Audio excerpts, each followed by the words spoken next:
Welcome friends, सूर्य tips में आपका स्वागत है। मैं एसपी सिंह आज बात कर रहा हूं। जो हमारी क्लास 10th है उसमें साइंस के बारे में बात कर रहे हैं। जो विज्ञान है इसकी मास्टरमाइंड को हम यहाँ पे सॉल्व कर रहे हैं। इस प्रकार के आपके क्वेश्चन बैंक हैं। तो इसमें सबसे पहले जो हमारा पहला लेसन है इसको छोड़ के हम यहाँ पे सीधे चलते हैं। यहाँ पे बायोलॉजी यानी कि जीव विज्ञान को कवर करते हैं। यहाँ पे है लेसन नंबर 5। इकाई जो है वो आपकी 5 है, जैव प्रक्रम। जैव प्रक्रम तो इसको शुरुआत करते हैं। कहाँ पे दिया है? केमिकल को छोड़ के ये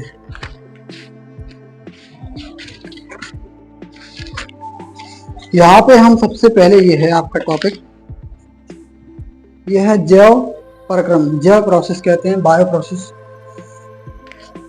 अंग्रेजी में कहते हैं, बायो प्रोसेस। ये आपकी 5वीं इकाई है, जैव प्रक्रम। प्रक्रम लाइफ प्रोसेस कहते हैं इसको, लाइफ प्रोसेस। ये एनसीईआरटी से लिया गया है इसलिए ये लाइफ प्रोसेस हो गया है। चलिए तो इसमें सबसे पहले हम देखते हैं हमारे जो बहुविकल्पी प्रश्न हैं तो उनको सॉल्व कर लेते हैं।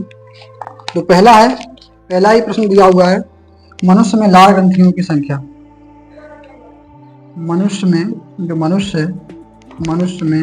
लार ग्रंथियों की संख्या, लार और ग्रंथियों की संख्या तो कितनी जोड़ी है? कितनी जोड़ी पूछा है। जोड़ी में 2 चीजें होती हैं। चलिए इस प्रश्न को देखते हैं। सबसे पहले हम बात कर लेंगे जैव प्रक्रम के बारे में कि क्या होता है जैव प्रक्रम। जो मनुष्य होता है, मतलब पहले हम एक सजीव निर्जीव की बात कर लेते हैं कि क्या होता है सजीव। तो कुछ जीव होते हैं जिन्हें कहते हैं सजीव, कुछ निर्जीव होते हैं। मतलब जैसे कि पेड़ पौधे हैं वो भी सजीव में आएंगे, वृद्धि करते हैं। कुछ चीजें तो कुछ क्रियाएं होती हैं जिनको सजीव करते हैं, निर्जीव नहीं करते हैं। जैसे पोषण है, पाचन है, गमन है, ये सारी प्रक्रियाएं जो जीव होते हैं, जो जीवित होते हैं, इनको सजीव कहते हैं। वो सब क्रियाएं करते हैं तो उनको हम कह सकते हैं सजीव। और ये सब क्रियाएं नहीं करते हैं वो सब क्या है? निर्जीव है। जैसे कुर्सी है, टेबल है, तो ये सब निर्जीव हैं। बाकी जो मनुष्य और जितने भी जीव जंतु हैं सब सजीव हैं। तो ये अलग अलग कैटेगरी में बटा है। जैव प्रक्रम, प्रक्रम का मतलब होता है प्रोसेस। किस में? प्रोसेस। लाइफ में क्या क्या प्रोसेस हो रही है, जीवन जो जैव है, जीव है, उसके जीवन में जो भी प्रक्रिया होती है या पूरे शरीर में जो बॉडी है उसमें क्या क्या प्रक्रिया हो रही है उनके बारे में हम इस इकाई में अध्ययन करेंगे। किस चीज का?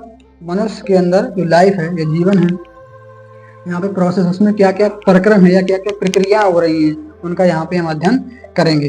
तो इसमें कई सारी प्रक्रिया आ जाती है। पूरा मनुष्य का शरीर है तो मनुष्य जैसे खाना खाता है तो खाना खाने से लेकर जो आपका भोजन पचता है पूरा, उसको हम कहते हैं पाचन। अलग अलग प्रक्रियाओं को हमने नाम दे दिया है, ठीक है। मनुष्य के लिए बायोलॉजी में अध्ययन करने के हिसाब से एक जीव है, खाना खाते हैं नॉर्मल सी, अपनी भाषा में कहते हैं कि हमने खाना खाया। लेकिन जो बायोलॉजी होती है, जीव विज्ञान होती है, उसमें हम कहते हैं कि मनुष्य यानी कि पाचन क्रिया, क्या कहेंगे?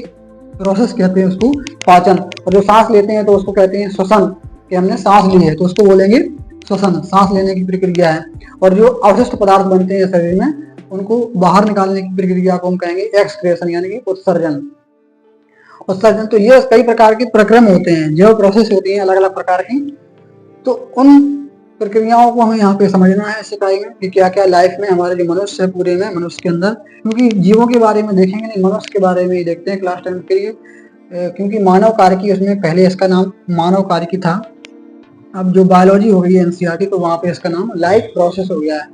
लाइफ प्रोसेस जीवन के बारे में जितनी भी प्रक्रिया हैं, पोषण जैसे खाना खाते हैं, न्यूट्रिशन है, पोषण है, तो ये सब प्रक्रिया हैं। जितनी भी प्रक्रियाएं होती हैं तो उनमें सबसे पहले एक प्रक्रिया आती है जो आपके मुंह से लेकर बाहर जाएगी, यानी कि पेट साफ तक के लिए होती है मनुष्य में। उसको बोलते हैं हम पाचन। के भोजन में की जो आवश्यक तत्व है, पोषक तत्व है, कोई भी हम लोग खाना खाते हैं तो उसकी जो न्यूट्रिएंट्स है, उसमें जो चीज पाई जाती है, जैसे कार्बोहाइड्रेट है, अलग अलग चीजें पाई जाती हैं कुछ ना कुछ।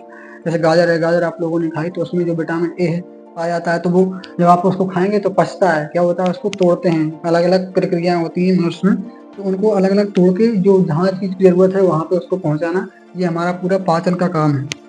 तो ये पूरी प्रक्रिया क्या कहलाती है? पाचन कहलाती है। तो मनुष्य जो होता है, कोई मनुष्य है, ठीक है, तो यहाँ पे उसका एक डायग्राम बना देते हैं। कोई भी एक मनुष्य होगा तो यहाँ पे उसकी जो होती है, मान लो आँख है, तो यहाँ पे जो मुख है इसमें जो ग्रंथियां पाई जाती हैं वो 3 प्रकार की ग्रंथियां होती हैं। ये क्वेश्चन है, मनुष्य में लार ग्रंथियों की संख्या जो होती है, संख्या कितनी होती है? 3 जोड़ी होती है। कितनी? 3 जोड़ी होती है। जोड़ी, जोड़ी का मतलब होता है एक जोड़ी में 2 होती है। एक जोड़ी में कितनी होती है? 2। तो ये 3 पाई जाती है। एक ऊपर होती है आपके जीभ के नीचे, एक जीभ के पीछे यहाँ पे होती है। तो ये पाई जाती हैं ऊपर से। तो आप लोग खाना खाते हो तो मुंह में लार आ जाती है, कोई भी स्वादिष्ट चीज देख के। तो कभी कभी देखा होगा पानी बाहर भी उबल के आ जाता है। तो क्या होता है ये? तो ये लार ग्रंथियां ये अपनी लार निकालती हैं। तो इनकी जो संख्या होती है वो 3 जोड़ी होती है। कितनी होती है? 3 जोड़ी। तो ये पाचन के अंतर्गत आता है। मानव कार्यकी में, जो मानव कार्यकी है या जो प्रोसेस है, ये पाचन, जो भोजन को पच रहा है पूरा, पचने तक के लेकर मुंह से, यहाँ से मुंह से खाया, खाने के बाद आपका गला में गया, फिर ग्रासनाल में, फिर आमाशय में, आमाशय से आपका जो आंतों में जाएगा, आंतों से गुदाम द्वार के द्वारा, एनएस के द्वारा बाहर निकाल दिया जाएगा। तो ये सारी इसमें जो भी हम खाते हैं उसमें जो न्यूट्रिएंट होते हैं उनको एब्जॉर्ब करके शरीर के अंदर पहुंचाने की प्रक्रिया को हम क्या कहेंगे? पाचन कहेंगे। इसको ही बोलते हैं हम पाचन। तो मनुष्य में लार ग्रंथियों की जो संख्या होती है वो कितनी होती है? 3 जोड़ी। ऐसे याद रख लो, कोई भी स्वादिष्ट चीज होती है तो ऊपर से एक चीज ऊपर से लार निकलती है, एक नीचे से, एक बीच में से। तो यहाँ पे 3 जगह, जीभ के नीचे से भी निकलती है, ऊपर से भी। तो ये 3 जगह से निकलती है, तो 3 जोड़ी होती है। तो 2 पाई जाती हैं। तो इन्हें हम कहेंगे, सीधा सीधा क्वेश्चन है बस, मनुष्य में लार ग्रंथियों की। लार ग्रंथि मानी होता है गांठ सी होती है, छोटी छोटी सी, उसमें बोलते हैं ग्रंथियां। तो उनसे निकलती हैं ये लार। लार का मतलब जो मुंह में से लार आती है, सलाइवा अंग्रेजी में कहते हैं। तो लार ग्रंथियों की संख्या नंबर कितनी होती है? 3 जोड़ी होती है। अगला क्वेश्चन, क्वेश्चन नंबर 2।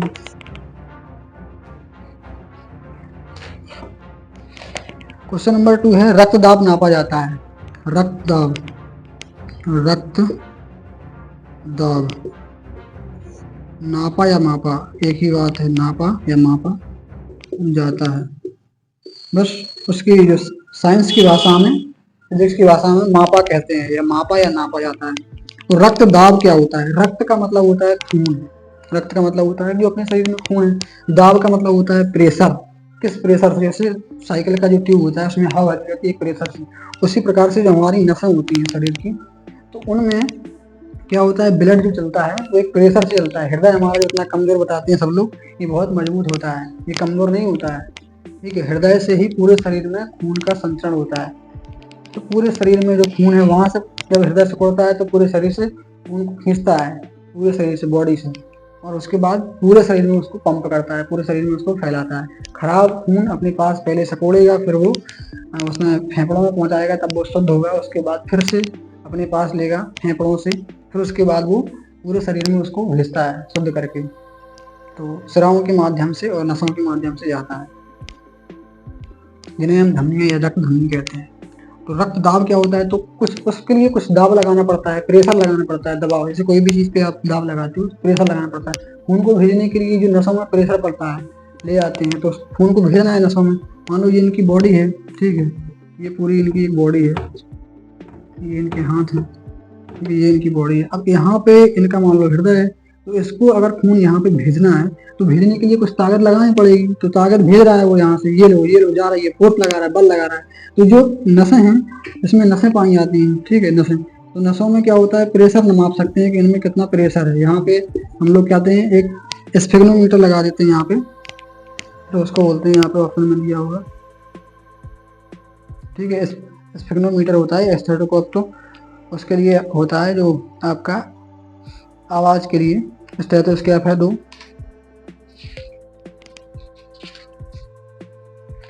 तो यहाँ पे 2 चीजें होती हैं, स्फिग्नोमैनोमीटर कहते हैं उसको। क्या बोलते हैं? स्फिग्नोमैनोमीटर। यहाँ पे ऑप्शन में दिया है, देख लेना क्वेश्चन बैंक में, स्फिग्नोमैनोमीटर। और ऑप्शन में क्या क्या दिया है उनके बारे में भी बात कर लेते हैं। स्टेथोस्कोप दिया है। स्टेथोस्कोप जो आला होता है ना, यहाँ पे लगाते हैं, आपके आकर लोग यहाँ पे लगा देते हैं, और उनके कानों में ऐसा ये बना रहता है, कानों में दोनों घंटी लगी रहती है, और ये गले में देखा होगा टांगे रहते हैं, तो उसको स्टेथोस्कोप बोलते हैं, उससे आवाज सुनते हैं। तो यहाँ पे जो नसें हैं इन पे जो प्रेशर पड़ रहा है उसको नापने के लिए कि कितना प्रेशर पड़ रहा है, तो उसको इस प्रकार से रक्तदाब से नापा जाता है। रक्तदाब उसी को मापा जाता है। किससे नापते हैं? इसको नापते हैं स्फिग्नोमीटर से। इसको हम ब्लड प्रेशर भी कहते हैं, ब्लड मतलब खून का प्रेशर, प्रेशर कितना, ब्लड प्रेशर है नहीं, ब्लड प्रेशर आ गया, ब्लड प्रेशर हाई हो गया तो जो खूनों की चाल रक्त में बढ़ जाती है वो होता है ब्लड प्रेशर बढ़ जाना, रक्तदाब। ये नॉर्मल जो होता है वो 120/80 mm होता है, 120/80 mm SG ये नापा जाता है। पूछ लेते हैं कि नॉर्मल व्यक्ति का जो कितना होता है ब्लड प्रेशर या रक्तदाब कहते हैं, तो वो होता है 120/80 mm SG। अगला क्वेश्चन है, चलिए माइक्रोस्कोप के बारे में भी जान लेते हैं कि एक माइक्रोस्कोप क्या होता है। माइक्रो का मतलब होता है छोटी चीजों को बड़ा दिखाना, माइक्रोस्कोप इसमें ऑप्शन में है ना माइक्रोस्कोप, तो मतलब छोटी चीजों को बड़ा करके दिखाना, सूक्ष्मदर्शी बोलते हैं उसको, वो होता है माइक्रोस्कोप। अगला है लाइसोसोम। ये लाइसोसोम जो है ये कोई नापक नहीं है, ये लाइसोसोम कोशिका में पाया जाता है।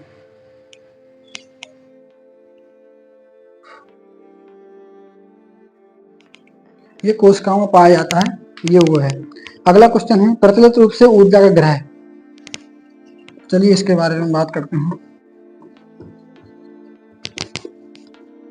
क्वेश्चन नंबर 3 है,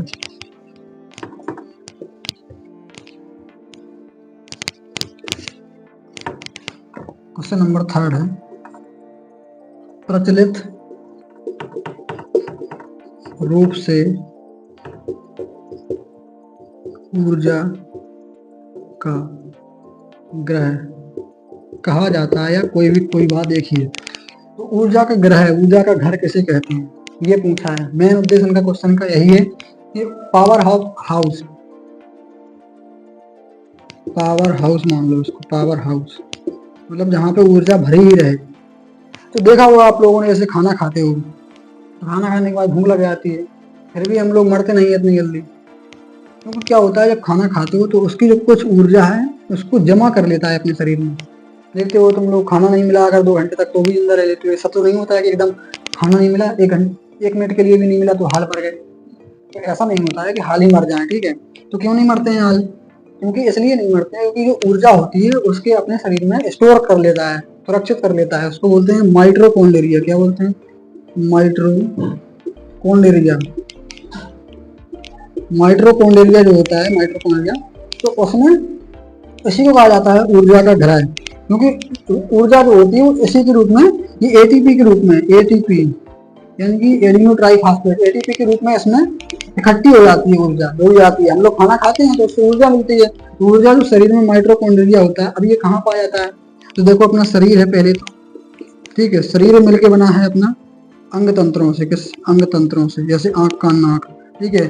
और जो अपने अंग तंत्र हैं, अंग तंत्र वो मिलके बने हैं ऊतक से। किससे, ऊतकों से मिलके बने हैं। ऊतक मिलके बने हैं कोशिका से। किससे, कोशिका से। और कोशिका में ये पाया जाता है अंदर, माइट्रोकॉन्ड्रिया। समझ लो, इतनी कर रही है, इतनी अंदर की चीज है। शरीर है, शरीर में जो अंग तंत्र है जैसे आंख कान नाक हाथ पैर, वो अलग अलग सबके हैं। जैसे पाचन तंत्र है, खाना पचाने का काम होता है पाचन तंत्र। तो अंग तंत्र है, अंग तंत्र किससे मिलता है, पाचन तंत्र जो बना होता है वो ऊतकों से मिलकर बना होता है। किससे, ऊतकों से मिलकर। और ऊतक जो मिलकर बने होते हैं वो कोशिका से मिलकर बने होते हैं। तो कोशिका के अंदर माइट्रोकॉन्ड्रिया पाया जाता है। तो यह एक कोशिका, 2 या 2 से अधिक कोशिकाएं मिलकर क्या बनाती हैं, ऊतक। जब 2 से अधिक ऊतक मिल जाते हैं तो बन जाता है अंग तंत्र, और जब कई अंग तंत्र मिलकर बन जाते हैं तो पूरा बन जाता है शरीर। एक ही बात है, चाहे यहाँ से चलो चाहे यहाँ से। तो सबसे छोटी इकाई शरीर की क्या है, कोशिका। कोशिका कई कोशिकाएं मिलकर एक ऊतक बनाती हैं, और कई ऊतक मिलकर बनाते हैं अंग तंत्र, और कई अंग तंत्र मिलकर बनाते हैं पूरा शरीर। ऊतक मिलकर यहाँ पे अंग बनाते हैं, ऊतक मिलकर अंग, और कई अंग मिलकर बनाते हैं अंग तंत्र, ठीक है। और अंग तंत्र क्या है, पूरा शरीर बना लेते हैं कोई भी चीज का हो। तो ये है। तो पावर हाउस किसे कहा जाता है, माइट्रोकॉन्ड्रिया को कहा जाता है। अब ये समझ में आया कहाँ होता है। चलिए, तो 3 क्वेश्चन हो गए। इसके बाद चौथा क्वेश्चन है, इसको भी समझ लेते हैं। जो चीज समझ में ना आए वो पूछ लेना। ये साइंस की पहली क्लास है आप लोगों के लिए, जो हम इकाई 5 से ले रहे हैं आप लोगों के लिए बायोलॉजी से। केमिस्ट्री पढ़ाते लेकिन आपको बोरिंग लगता है एकदम, तो इसलिए इंटरेस्ट के साथ में हम यहाँ पे चलेंगे क्लास को लेके। अगला क्वेश्चन है कि दाएं निलय से अशुद्ध रक्त किस अंग में जाता है। जो दायां निलय है, तीसरा आकर्षी,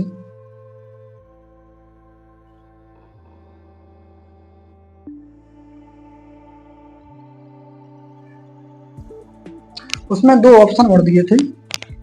एक था क्लोरोप्लास्ट। क्या था? क्लोरोप्लास्ट। क्लोरोप्लास्ट भी आप लोगों के लिए जानना जरूरी है। इसको बोलते हैं हरित लवक। क्या कहते हैं? हरित लवक।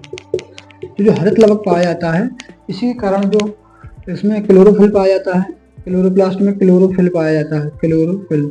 उसके कारण जो पत्तियां आपकी हैं वो हरी दिखाई देती हैं। कैसी? पत्तियां हरी दिखाई देती हैं, हरी। किसके कारण? क्लोरोफिल के कारण। और क्लोरोफिल किसमें पाया जाता है? क्लोरोप्लास्ट में, हरित लवक। ठीक है, ये ऑप्शन था इसलिए हमने बता दिया। पूछा जाता है कि पेड़ पौधों की पत्तियां हरी ही क्यों दिखाई देती हैं? वो क्लोरोप्लास्ट के कारण दिखाई देती हैं। क्वेश्चन नंबर 4 में ये पूछा है कि दाएं निलय से अशुद्ध रक्त किसमें जाता है? दाएं निलय से, दायां निलय। अब ये निलय क्या है और अलिंद क्या है, इसके बारे में बात करते हैं। दायां निलय, दायां निलय से अशुद्ध रक्त, दाएं निलय से अशुद्ध रक्त जो होगा, अशुद्ध रक्त किस अंग में जाता है, किस में जाता है या किस में जाता है? ठीक है, इसको भी अभी समझ लेंगे, किस अंग में जाता है।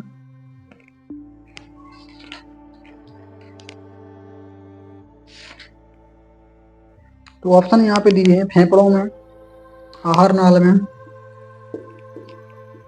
फेफड़ों में, आहार नाल में,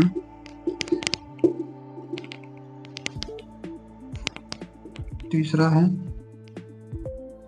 हृदय में, त्वचा में, हृदय में, त्वचा में। तो ये है शरीर के जो सबसे बाहरी अंग होता है उसको हम त्वचा कहेंगे। तो हृदय जो आपको पता है, आपके दिल जिसको बोलते हैं अपनी भाषा में, काफी लोग जानते हैं हृदय, तो वो होता है। फेफड़ा अलग होते हैं, जो लंग्स पाए जाते हैं आपके ऐसे दो साइड में, दोनों साइड में अलग अलग होते हैं लंग्स। तो डायग्राम सही से नहीं बन पा रहा है, यहाँ पे लंग्स पाए जाते हैं फेफड़े। तो देखिए इनका संबंध क्या होता है। जो हृदय होता है, हृदय कुछ इस प्रकार की रचना होती है आपकी, मान लो। तो इसमें 4 कोष्ठक पाए जाते हैं, 4 कोष्ठक पाए जाते हैं। एक ये होता है और एक ऐसा होता है आपका हृदय। ये कुछ सराएं होती हैं इसमें, यहाँ से यहाँ पे जाएंगे तो ये इसमें कुछ नलिकाएं से कटिंग होती हैं। तो इनमें कुछ संबंध होता है। ये आपका हृदय है, ठीक है। तो हृदय से जो खून है, हृदय पूरे शरीर से यहाँ से खून लेगा। ये मान लो बॉडी है बाहर की, ये बॉडी है, शरीर है। तो इससे ये खून लेगा, अशुद्ध खून जितना भी खराब हमारे शरीर में है। तो इसमें 4 कक्ष होते हैं। कौन कौन से होते हैं? ऊपर वाले को हम क्या कहेंगे? दायां अलिंद और दायां निलय। ऊपर वाले आपके अलिंद हैं, क्या कहेंगे? अलिंद। और नीचे वालों को निलय, क्या बोलेंगे? निलय। ठीक। तो अलिंद जो होते हैं वो 2 पाए जाते हैं। ऊपर के भागों को क्या कहेंगे? हृदय के जो 2 हैं, इसलिए हृदय को कहा जाता है कि हृदय में 4 कोष्ठक पाए जाते हैं। इन्हीं कोष्ठकों को कहते हैं 4। मनुष्य का जो हृदय होता है वो 4 कोष्ठक वाला होता है, क्योंकि 2 इसमें ऊपर के अलिंद होते हैं, ये अलिंद इनको कहेंगे। और लास्ट में जो नीचे वाले होते हैं 2, इनको हम निलय कहते हैं, निलय। तो हृदय से जो खून है यहाँ पे आया, तो ये जो अशुद्ध खून आता है वो यहाँ पे पहुंचता है हृदय में। और हृदय के बाद ये फिर इसको फेफड़ों के पास पहुंचा देते हैं शुद्ध होने के लिए, क्योंकि शुद्ध कौन करता है? फेफड़े करते हैं। फेफड़ों में ऑक्सीजन मिल जाती है, फेफड़े ऑक्सीजन लेते हैं, तो ऑक्सीजन से जो खून है अपना वो शुद्ध हो जाता है। तो बाएं वाला फेफड़ा होता है, उसमें अशुद्ध खून भरा होता है, शुद्ध भरा होता है, दाहिने वाले में अशुद्ध। तो यहाँ पे हम भरेंगे, फेफड़ों में चला गया अशुद्ध खून, हो गया शुद्ध। शुद्ध होने के बाद बाएं वाले फेफड़े में उसने फिर इसको हृदय को भेज दिया। ठीक है, तो ये इस प्रकार से काम चलता है। हृदय फिर शुद्ध करके पूरे शरीर में भेज देता है। तो हृदय का काम क्या होता है? पंप करना होता है, ना कि शुद्ध करना। ठीक है, केवल ये पंप करता है शरीर को, वहां से यहाँ तक खींचता है खून को, और वहां से फिर यहाँ पे भेजता है। उसी में जो प्रेशर लगता है उसको ब्लड प्रेशर कहते हैं, बताया था। उसके बाद जो हृदय है, अब हृदय ने यहाँ पे भेजा, और जो शुद्ध करने का काम कौन करता है? फेफड़े। फेफड़ों में यहाँ पे फिल्टर होता है खून का, जितना भी अशुद्ध खून है वो सब शुद्ध हो जाता है। और छानने का काम करती है किडनी, खून को छानने का काम, जिसमें खून में जो भी खराब चीजें मिल जाती हैं लास्ट पे अम्ल में रहते हैं, उन्हें हम किडनी जो बोलते हैं यहाँ पे, किडनी वो इसको छानने का काम करती है, शुद्ध करती है। तो इस प्रकार से इसमें प्रक्रिया चलती रहती है। तो यहाँ पे जो दायां निलय है, दायां निलय से जो खून होगा, दायां निलय, यहाँ पे दायां निलय, ये वाला निलय है, तो ये वाला है दायां निलय, ठीक है। इस साइड वाला होता है बायां निलय, ये होता है बायां अलेंद्र। इस साइड में बाएं बाएं वाले हैं और इस साइड में दाएं दाएं वाले हैं। तो बायां वाले में सब अशुद्ध भरा रहेगा, कैसा अशुद्ध, ठीक है। तो दायां निलय है, तो दायां निलय से कहाँ जाएगा, यहाँ पे अशुद्ध रक्त जो होता है दाएं निलय में, दायां निलय ये, इसमें अशुद्ध रक्त यहाँ पे भरा है, इससे ये फेफड़ों में चला जाएगा, ये चला गया फेफड़ों में, तो शुद्ध होके फिर आ जाएगा आपका बायां निलय। तो ये हो जाता है, इस प्रकार से प्रक्रिया चलती रहती है। तो कहाँ पे आता है, दायां निलय से अशुद्ध रक्त जो होता है वो शुद्ध होने के लिए फेफड़ों में आता है, इसलिए आप ऑप्शन नंबर ए लगाएंगे, ना कि हृदय में जाता है, न त्वचा में, न आहार नाल में। आहार नाल मतलब उसके अंदर जो खाना होता है उसको हम बोलते हैं, जो आपकी पूरी नाल होती है, यहाँ से खाना खाने से लेके आमाशय उसमें होता है, लीवर होता है, फिर आंतें होती हैं, आंतों के बाद जो आपका पूरा गुदाद्वार होता है उसको हम बोलते हैं आहार नाल। तो उम्मीद करते हैं वीडियो पसंद आ रही होगी। तो अब ये वीडियो का पार्ट थोड़ा लॉन्ग हो जाएगा, इसलिए मिलते हैं नेक्स्ट वीडियो में। अगर साइंस का वीडियो अच्छा लग रहा हो, थोड़ी बहुत जानकारी लग रही है, क्वेश्चन समझ में आ रहे हैं, तो वीडियो को लाइक और शेयर करें तभी हम, और कमेंट करके जरूर बता दें कि सर हाँ वीडियो अच्छा लग रहा है, तो हम अगला पार्ट बनाएं आप लोगों के लिए। तो हमने यहाँ पे 4 क्वेश्चन कवर किए, लेकिन 4 में बहुत ज़्यादा जानकारी मिली है आप लोगों को। आप कई अति लघु क्वेश्चन उत्तर ये प्रश्न कर सकते हैं इसमें, और अच्छी जानकारी मिली होगी। तो मिलते हैं नेक्स्ट वीडियो में, तब तक के लिए बाय।